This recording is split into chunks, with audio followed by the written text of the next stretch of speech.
Hey, Rich Tehrani here. Thanks for watching. We are at the 25th anniversary of the ITEXPO TECHSUPERSHOW in Fort Lauderdale, Florida. It's February 2024. It's the 41st event.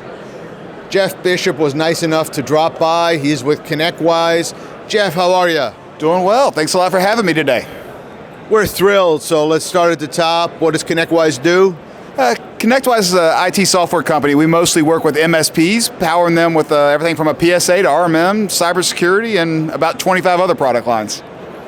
So basically, you ensure that the MSPs run efficiently and run securely.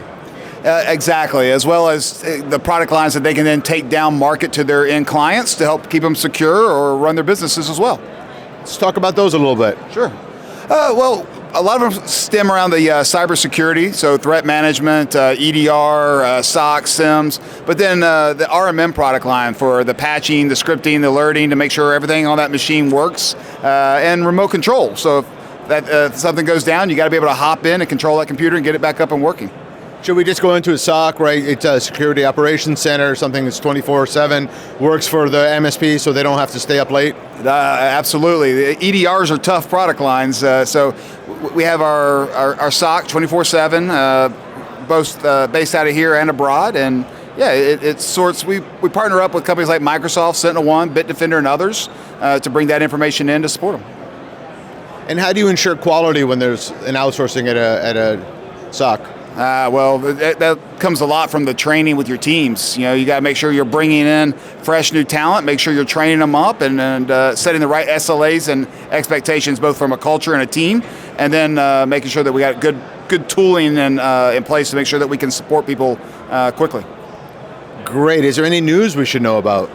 Well, we got a couple of favorite projects right now. So we released sort of a hyper automation strategy recently, tying into what a lot of the spaces are doing. A lot of the companies here dealing with AI, but we've got Sidekick, which is our version of an AI engine, very similar to like what you would see with like Copilot with Microsoft, that spans all of our product lines.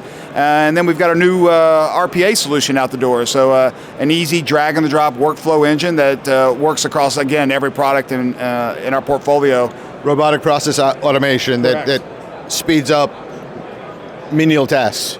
Yeah, so there's several components of it. There's bots like PowerShell or Python that can go out and run, those individual tasks onto maybe a SaaS application or to an endpoint.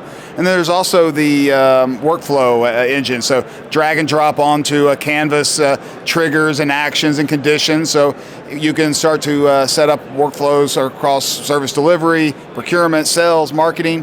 And you got to make it easy enough so that everybody can do it. If it's difficult, then you got to have an entire automation team. So you want to make sure you can power your sales or your marketing organization to go in there and do it themselves as well. So, I mean, you're touching on AI. Is there any other area or any other portion of your business where AI is making a change? Inside the service delivery org is where we're seeing the most adoption right now. So service technicians wanting to triage tickets, help craft responses, maybe suggest resolutions or SOPs that need to be ran in order to solve that problem.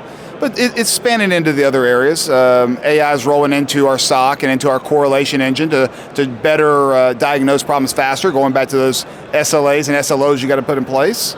And then into our RMM products. So, looking at device failure rates inside of different customers, and looking at graphic cards. Is this one going to be a problem? Is this computer going to be a problem? How long do they typically last before you start to run into hard drive issues? So those things we can start to surface up with AI as well to try to be a little bit more proactive than reactive.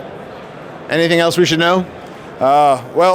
ASIO, if I can mention that for real quick, is we've got about 30 different product lines, and for years that meant APIs and SDKs and moving data from one spot to the other, queuing up things, and trying to onboard and train people about 30 products that you're utilizing in your suite. With ASIO, we're creating one platform as a service, one infrastructure layer, data layer, automation layer, and then we're taking those 30 products and putting them on top of there. So we're decoupling things to allow the products to work better together and centralize everything in one spot. Enterprise space has been doing it for a while, and we felt like we need to come do that in the MSP space. Fantastic. Thanks for being here. Not a problem. Thank you very much for having me.